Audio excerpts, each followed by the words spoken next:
Olá pessoal, vamos ver hoje um pouco sobre a avaliação de erros de tendência em resíduos de modelos de regressão multivariada. Eu sou o professor Paulo Roberto Filgueiras, professor de Química do Petróleo da Universidade Federal do Espírito Santo.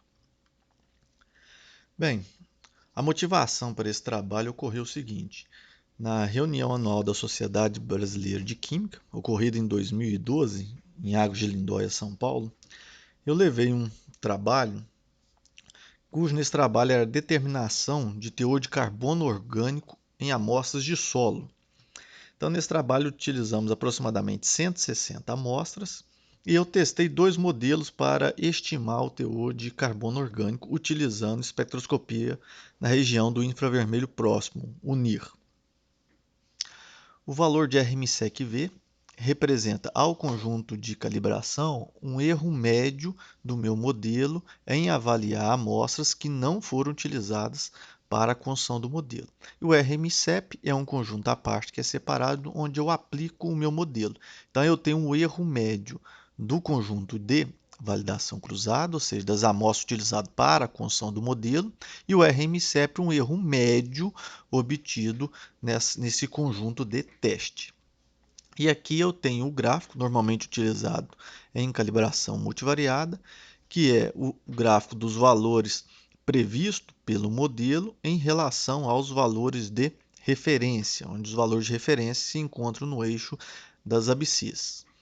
Então, aqui os dados, ao observar os dados, né, a disposição dos pontos, então, deu para perceber esta tendência no conjunto de dados que eu estou marcando aqui em vermelho.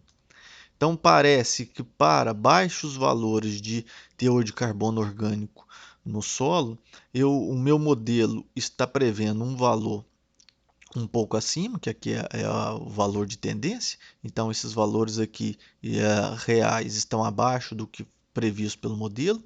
Quando eu vou para valores intermediários, ou seja, aqui em torno de 3 até próximo a 10, é o contrário. O valor previsto, como a linha aqui, ó, está abaixo do valor real. Então, parece que o modelo está prevendo um valor abaixo. E depois a valores superiores, ou seja, aqui em torno de 10 até 25, o meu modelo parece que, em média, ele prevê um pouco abaixo do que, um pouco acima, né, do que deveria. Então, dá esta tendência. E aqui, na figura em B, nós temos os valores previstos pelo o modelo SVM, ou regressão por vetores de suporte. Então, aqui, ao observar esses dados, não parece ter esta mesma tendência aqui, onde é apresentado na figura A, obtida pelo modelo PLS. No entanto, ao apresentar esses dados, então eu mostrava, justificava a utilização do modelo apresentado em B, que é o modelo SVR, por não apresentar nenhuma tendência nos seus resíduos, enquanto no modelo PLS essa tendência se mostrava presente nos resíduos. Mas aí, ao apresentar, eu fui avaliado, na avaliação todos olharam, várias pessoas concordaram com a discussão que eu estava colocando, ou seja, com as conclusões que eram obtidas desse trabalho. No entanto, a professora Iedes Carmine observou os dados e falou: olha, aqui sim a tendência parece estar presente, mas aqui também parece estar. Então, aqui parece que também tem uma tendência. É menos sutil do que é mostrado na figura A, mas talvez tenha uma tendência aqui também. Então, nesse caso, procurei determinar como que eu avaliava se havia ou não uma tendência também presente nesse conjunto de dados, ou seja, apresentado no modelo SVR. Então aqui, ok, então se eu fosse buscar algum teste, um teste que deveria mostrar que aqui realmente tem, né, que nós estamos observando, e aqui que eu iria testar se tem ou não a presença de alguma tendência nos resíduos desse modelo.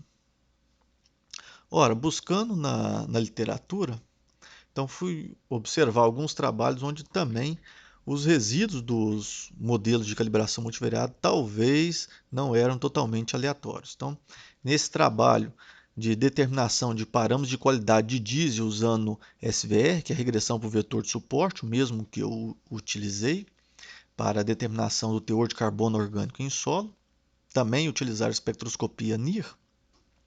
E aqui os gráficos do modelo A, o modelo PLS, e em B, o modelo SVR. Aqui também parece ter uma tendência, só que a tendência segue esse formato, parece uma tendência linear, onde abaixo do teor de ponto de Foucault eu tenho um erro positivo e altos valores de ponto de Foucault eu tenho um erro negativo. E aqui, talvez, no modelo SVR, isso talvez não esteja tão pronunciado assim, mas pode ser que a tendência também esteja presente aqui. Ou seja, esses resíduos não sejam totalmente aleatórios, como é preconizado por um bom modelo de regressão multivariada. Um outro caso, um trabalho publicado na Journal of Chemometrics, esse trabalho para previsão da concentração de biodiesel em blends com diesel. E aqui são os erros, né? Ou seja, o valor previsto pelo modelo e aqui o valor medido. No caso, o modelo utilizado foi o modelo PLS. E aqui nós temos as amostras do conjunto de calibração em preto e as amostras do conjunto de validação em branco.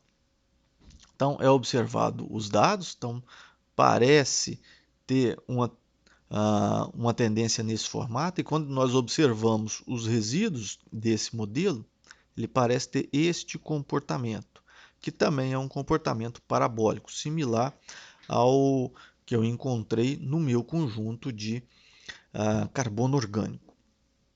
Um outro trabalho publicado na Chemolab, cujo objetivo é determinar a umidade em fibras acrílicas por Ni e calibração multivariada. Aqui nesses três gráficos, o autor utilizou o modelo PLS e aqui ele utilizou um componente apenas uma variável latente e a região de 1380 a 1520 nanômetros. Então, obteve um resíduo a partir de apenas uma variável latente, um resíduo que aparentemente é aleatório.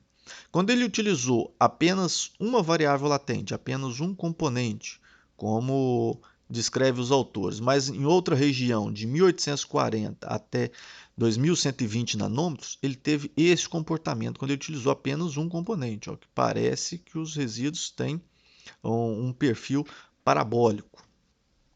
E nessa mesma região, quando ele utiliza o segundo componente, o resíduo parece ter esse formato, ou seja, um formato aleatório. Então, quando ele utilizou a região de 1380 até 1520 nanômetros, o resíduo parece ser aleatório. Quando ele utilizou uma outra região espectral e apenas um componente também, o resíduo parecia não ser aleatório. Quando ele colocou o segundo componente, aí sim o resíduo parece ser aleatório. Ou seja, nesse trabalho, tem um certo norte para responder ao problema se aqueles resíduos apresentados no modelo SVR utilizado para determinação do teor de carbono orgânico em solo, ou seja, pode ser que ao conter alguma tendência nos resíduos do meu modelo, aquilo ali é alguma informação que pode ser útil que não foi captada pelo modelo. Ou seja, um bom modelo deve deixar os resíduos totalmente aleatórios. É isso aí, pessoal. Vamos seguir depois numa segunda parte para tratar desses resíduos de tendência.